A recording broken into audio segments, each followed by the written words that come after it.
So thank you, everybody. Thank you very much. Yeah, so back in the dawn of time, sometime, a long, long time ago, I gave a talk at this time of year based, can you hear me, by the way? Can you hear me at the back? Up, up. Okay, can you hear me now? Up. Oh, that was a thumbs up. Okay. Okay, so yeah, a long, long time ago, I gave a talk at this time of year based on Dickens' Christmas Carol, in which I tried to use it to illustrate the theme of our Sangonites. And then I was asked to do the same the next year, and then the next year. And after a while, I started saying, surely you don't want me to do that again. You don't want me to do that again. And every year, the centre team has said, yes, Vadanya, get out there and do it. So for something, I don't know, it's 15, 20 years. It's a long time.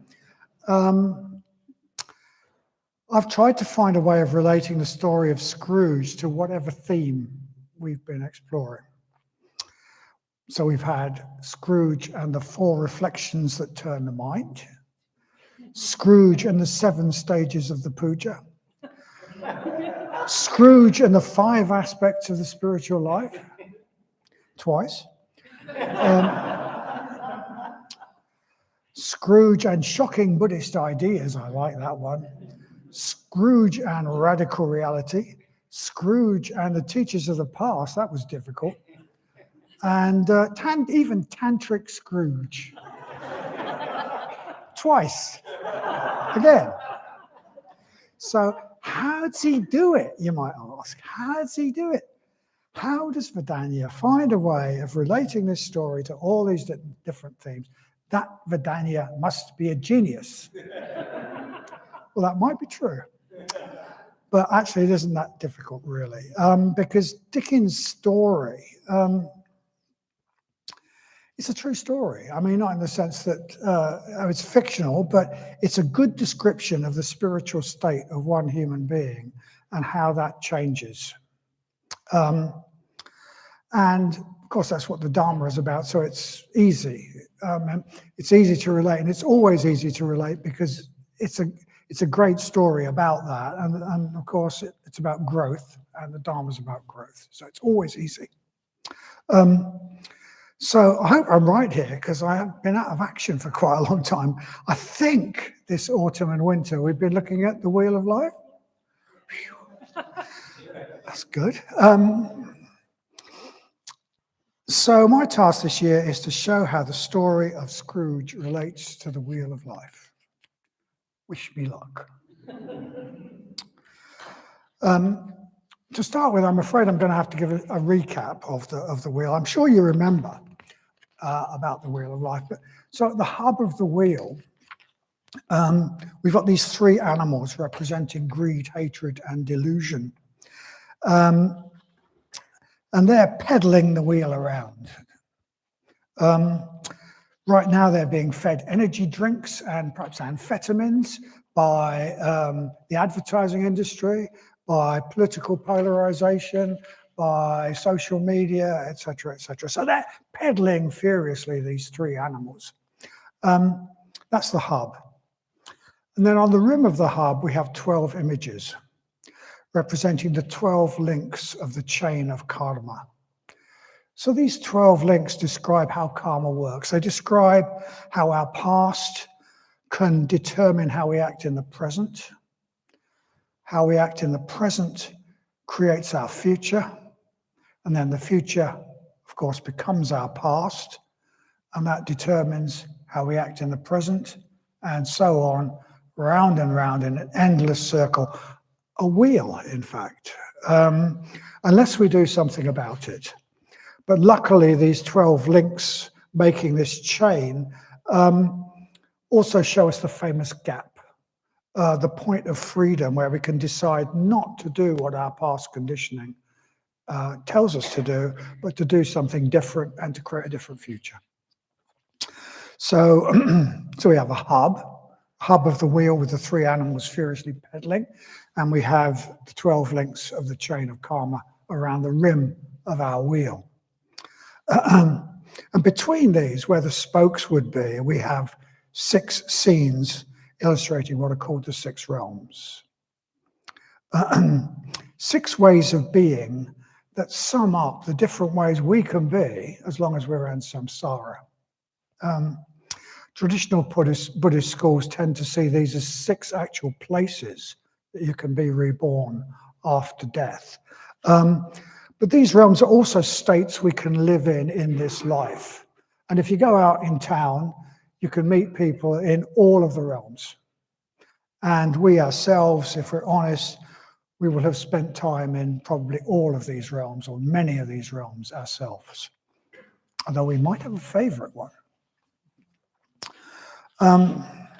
So one of these realms is the animal realm, where life revolves around things to do with the physical body, comfort, food, sex, perhaps the pleasures of exercise.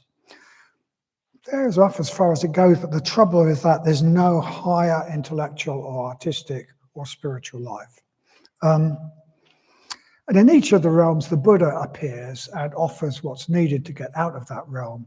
So in this realm, the Buddha offers a book symbolizing the higher life, life of the mind and the spirit.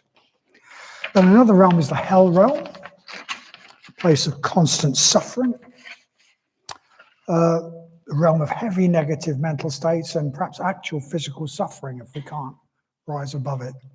And being in this state just needs some relief from pain. So the Buddha in this realm offers balm, a lotion to calm the pain. Then there's the realm of constant pleasure, the God realm, a place with no dukkha, no suffering, just pleasure, which sounds great as long as it lasts, but it can't last. And when it ends, the gods that fall down out of the God realm suffer even more because they haven't developed the resilience to deal with dukkha that we need, to deal with suffering, dissatisfaction. And the Buddha in the God realm offers the music of impermanence. Music, because it's the gods are only going to listen to something beautiful, and the music and music is transient. It changes all the time, so it's a teaching on impermanence and the fact that that state cannot last. Then next to the God realm, we've got the realm of the Asuras or Titans, a realm of big egos and fierce competition. A realm that exists behind the doors of big business, politics, trade unionism, I'm afraid even some voluntary sector organizations, from my experience. So the realm of big egos in competition. And of course, the trouble with being a big ego that delights in competition is you're bound to lose. A really poignant picture of the downfall of an Asura that I remember is the picture of Margaret Thatcher crying in the back seat of her limo after being ousted by her cabinet. It's a very, very poignant picture of the downfall of an Asura, if you like, someone who thrived in that world. So in the Asura realm, the Buddha offers the sword of wisdom. To get out of that realm, the Asuras need to redirect their aggression from competition with other people to cutting through delusion and cutting through untruth. So a sword of wisdom. Below the realm of the Asuras, we've got the realm of the hungry ghosts, shown as having great big distended bellies and tiny little throats to symbolize the fact that they've got this craving which they cannot satisfy.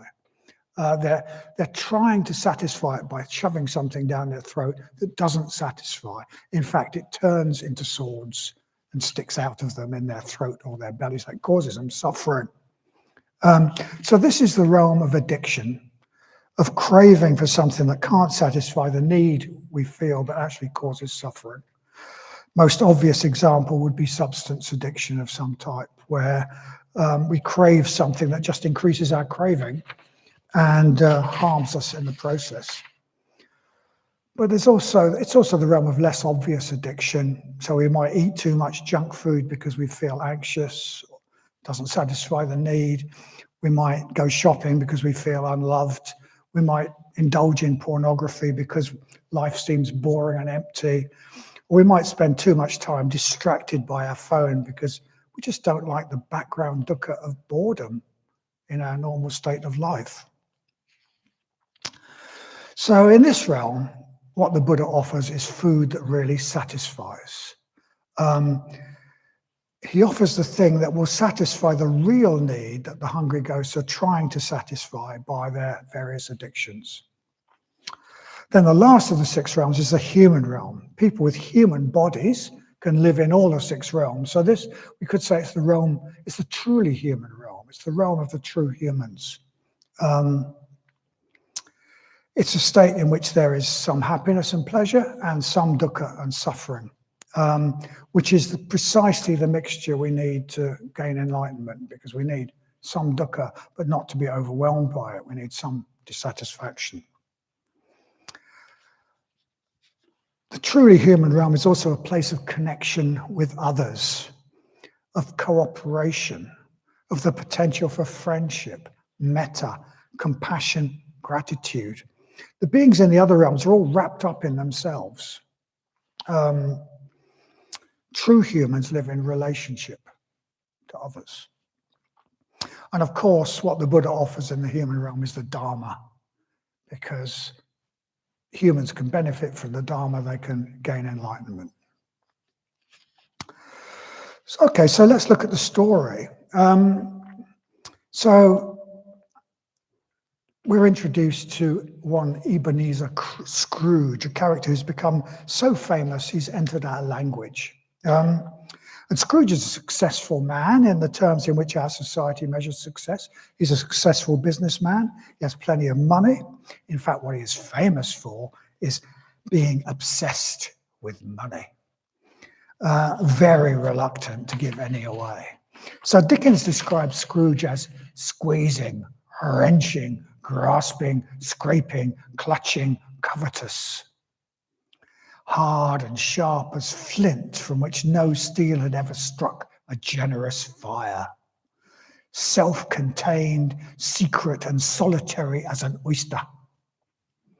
The cold within him froze his old features, nipped his pointed nose, shriveled his cheek, stiffened his gait, made his eyes red and his thin lips blue.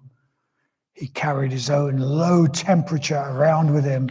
He iced his office in the summer and he didn't thaw it 1 degree at Christmas. So one of the metaphors Dickens uses is cold. Scrooge is cold. He's the very antithesis of the warm, positive emotions. He's the opposite of connected. Dickens calls him self-contained and solitary as an oyster.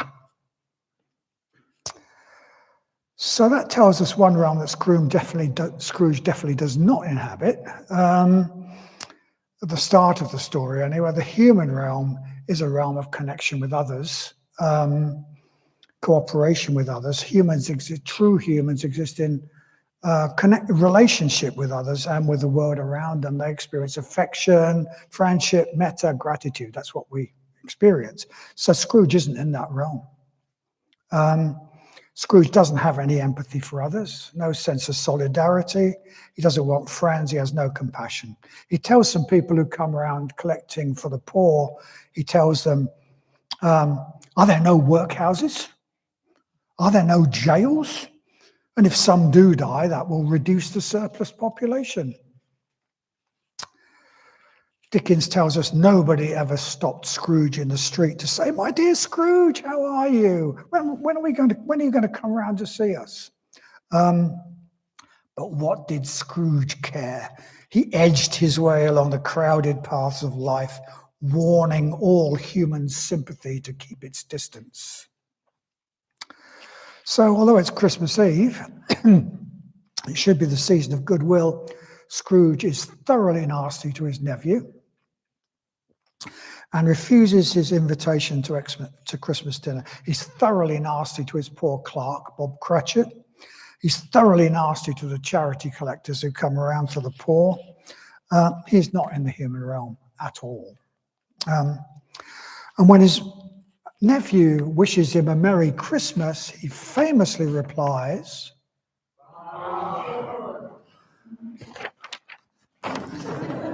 more audience participation. Then he goes on, Merry Christmas. What reason have you to be merry? You're poor enough. But his nephew is actually more than a match for him. He replies, well, what reason have you to be dismal then? You're rich enough. So Scrooge is dismal. He's deeply unhappy. And his nephew sees this, although Scrooge himself would never admit it, would never become conscious of it. So have a guess, at this point of the story, which realm is Scrooge living in? Oh, right.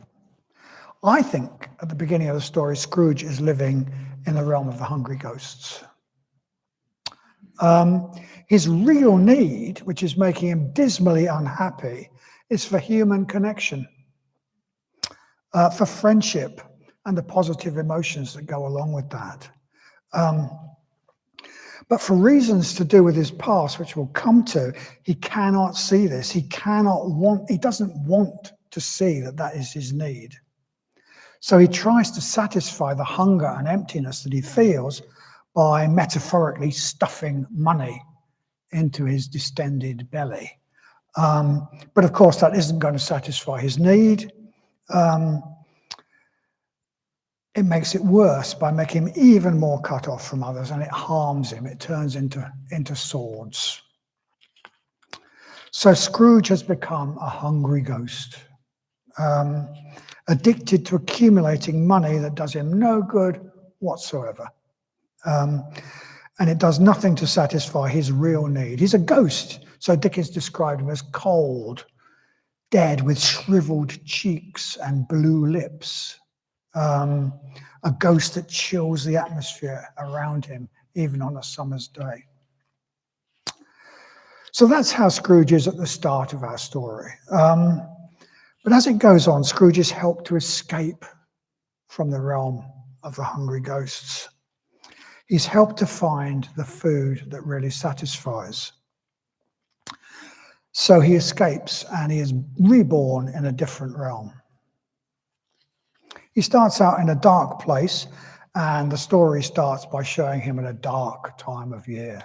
The dark of the year, it's winter, it's Christmas Eve. And although it's only 3 o'clock in the afternoon, it's already getting dark. So we have to imagine the scene as like one of those Gothic movies, a foggy winter's night in Victorian London, back when every house burnt smoky coal. And the air on a frosty evening was thick as soup.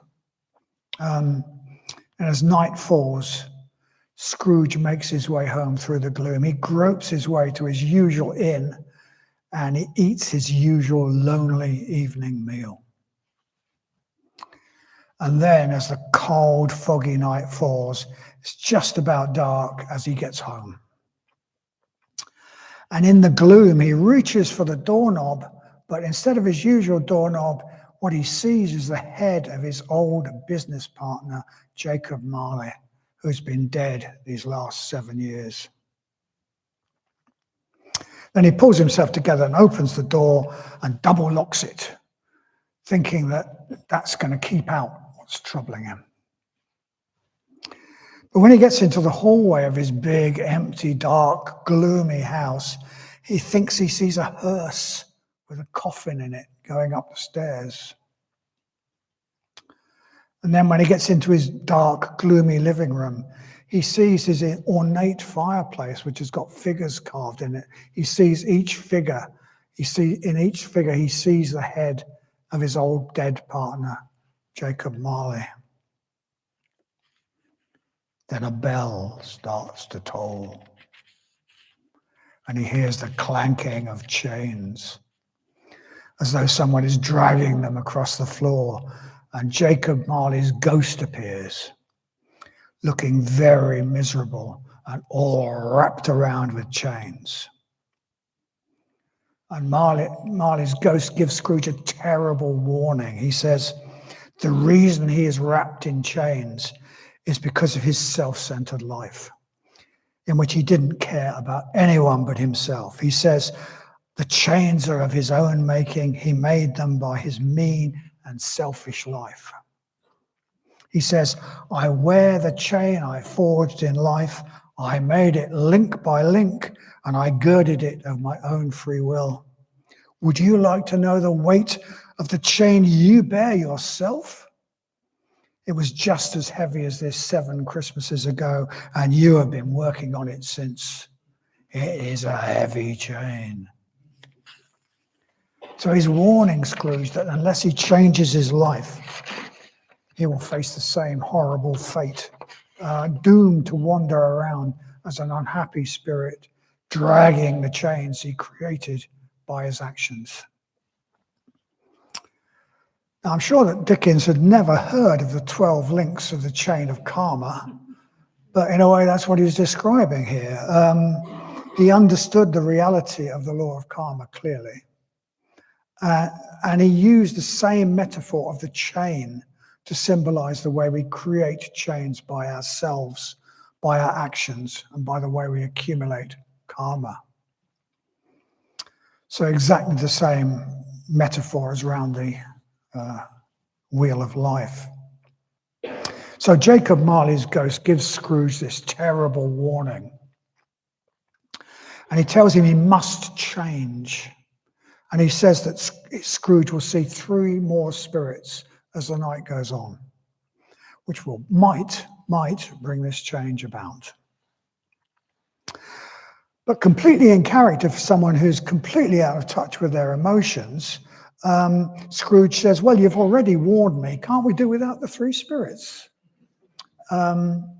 So, in other words, I know now with my head what you are telling me, and that's enough. He doesn't understand the importance of the emotions, the deeper emotions, that change can only happen when we change deep down and our emotions change as well as our intellectual understandings.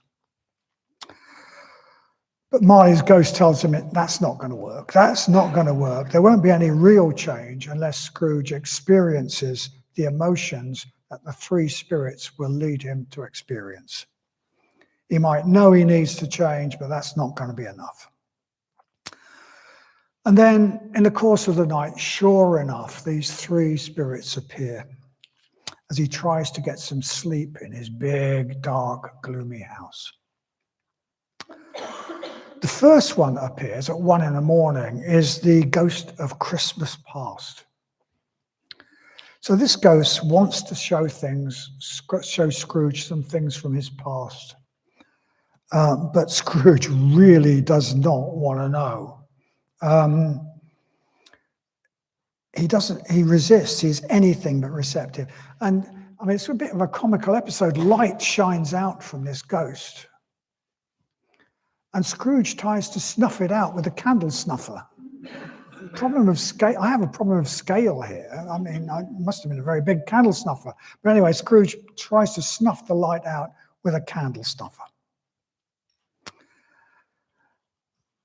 The light that shines from the ghost is the light of awareness. It's the awareness that could give Scrooge some self-knowledge. It's the awareness that could show him that he is deeply unhappy. It's the awareness that could show him what he needs to face to move on and what his real need is. But this awareness is the last thing Scrooge wants. It would involve facing the dukkha, the suffering, dissatisfaction, pain that he's trying to avoid by, as it were, gobbling money. But in the end, the ghost loses patience and grabs him and takes him on a journey against his will. So it carries him out over London, over the countryside, until he gets to a landscape that Scrooge remembers from his childhood. And there he sees himself sitting alone as a miserable young boy, poor and lonely and neglected and reading all by himself. Scrooge obviously had a really sad, friendless, lonely childhood.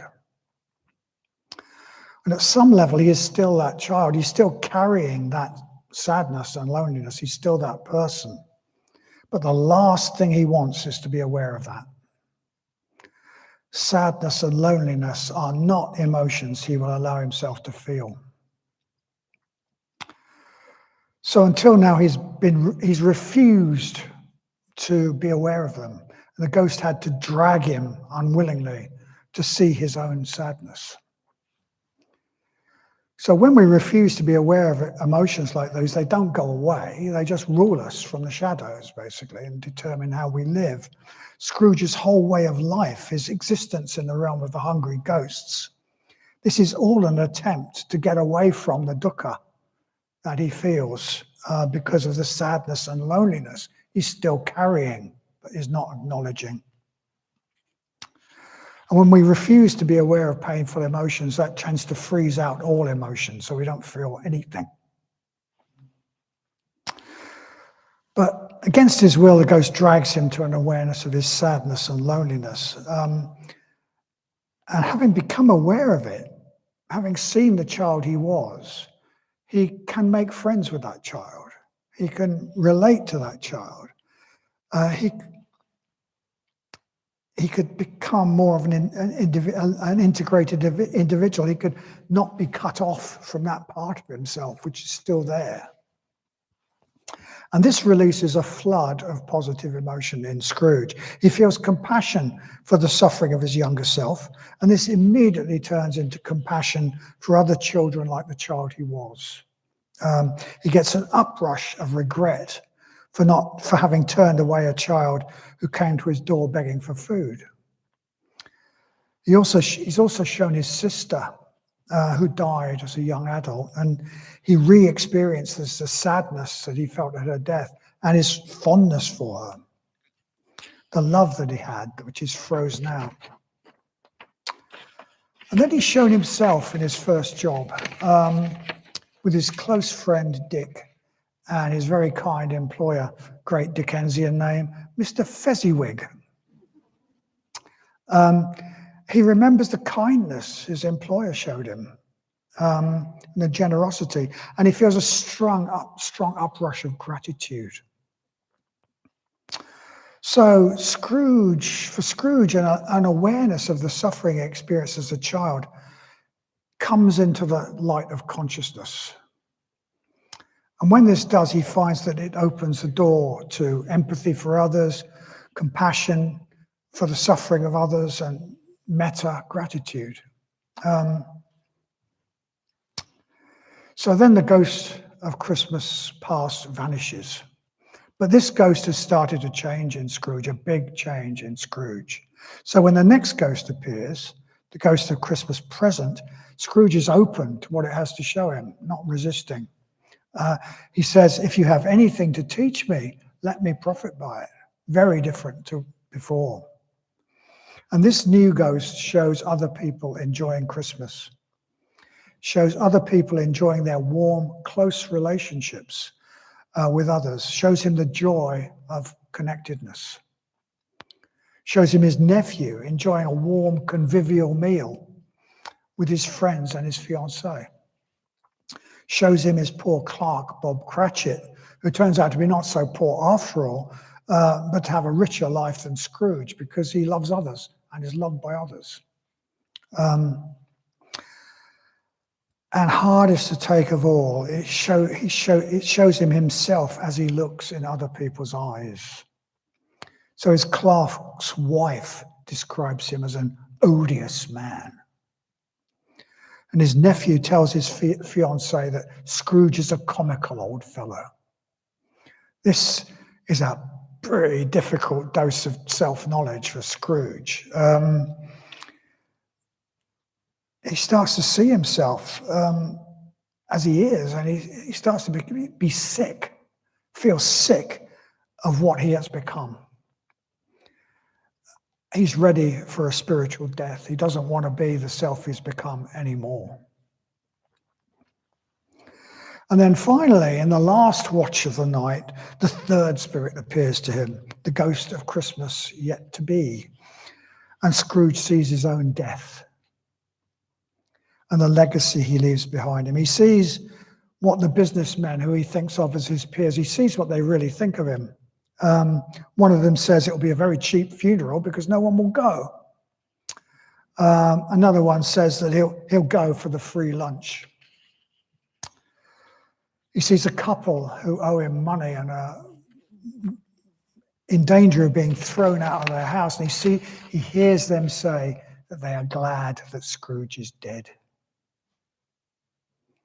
So he sees that he has no friends at all in the world. There is nobody who regrets his death. And he's shown the future after his death. Other people have his money and possessions that he's been trying to get all the time. Someone else is in his chair in the office. Everything is carrying on just as it was. He might as well never have existed. The only sign that he existed is an overgrown gravestone that nobody can be bothered to look after. So he's just completely devastated, and he thinks, well, I've died, and he actually thinks he's dead, and he thinks, well, I've died and I've made a complete mess of it, basically. I've made a complete mess of it. But then as Christmas morning dawns, the ghost of Christmas yet to be morphs into Scrooge's bedpost. And Scrooge realizes he hasn't died after all. He's still alive. He sees that he's been given a reprieve. He's been given a reprieve. He still has a chance to do something to change himself. And he's been offered a spiritual rebirth, if you like. So he says, slightly comically, I'm light as a feather. I'm happy as an angel. I'm merry as a schoolboy. I'm giddy as a drunken man. A Merry Christmas to everybody. A Happy New Year to all the world. Hello, whoop. Hello. He sends a turkey to his poor clerk, Bob Cratchit's, by taxi. He gives a large sum of money to the charity collectors he had mocked earlier. He goes to his nephew's house for Christmas dinner and has a thoroughly enjoyable time. He's completely changed. Scrooge is completely changed. He's reborn a different man. Dickens tells us he became as good a friend, as good an employer, and as good a man as the city ever knew. Some people laughed to see the change in him, but he let them laugh because he was wise enough to know that nothing good ever happened at which some people didn't laugh. His own heart laughed, and that was enough for him. So Dickens wasn't a Buddhist, but the way he described Scrooge's death and rebirth, if you like, is straight out of the Dharma. The ghosts give Scrooge awareness. Marley's ghost gives him the awareness of the law of karma and the chains he's building for himself. The ghost of Christmas past forces him against his will. He doesn't want it, but it forces him to an awareness of the loneliness and sadness which is carried from his childhood and which he still feels at some level, which he didn't want to face because it was too painful. Allowing himself to feel painful emotions opens the door for him to experience positive emotions like affection, metta, compassion, gratitude. And these are the foods that really satisfy. These are the foods that really satisfy. These satisfy the hunger for connection and friendship that Scrooge has been trying to satisfy by gobbling up money. So then the two other ghosts finish the job by giving him more self-awareness and more awareness of the results and futility of his addiction to money. So, yeah, The story of Scrooge is often billed or sort of televised or whatever as a ghost story. And it is a ghost story because it's about a hungry ghost. And it's about how a hungry ghost changes from being a hungry ghost into being a person, reborn in the human realm. He says, I'm a baby, I'm newly born. The Buddha, in the form of the three ghosts, helps him to find the food that really satisfies. He finds friendliness, metta, compassion, gratitude, solidarity with others. He becomes a good friend, a thoughtful employer, a generous donor. He becomes, thank heavens, a true human being. Thank you.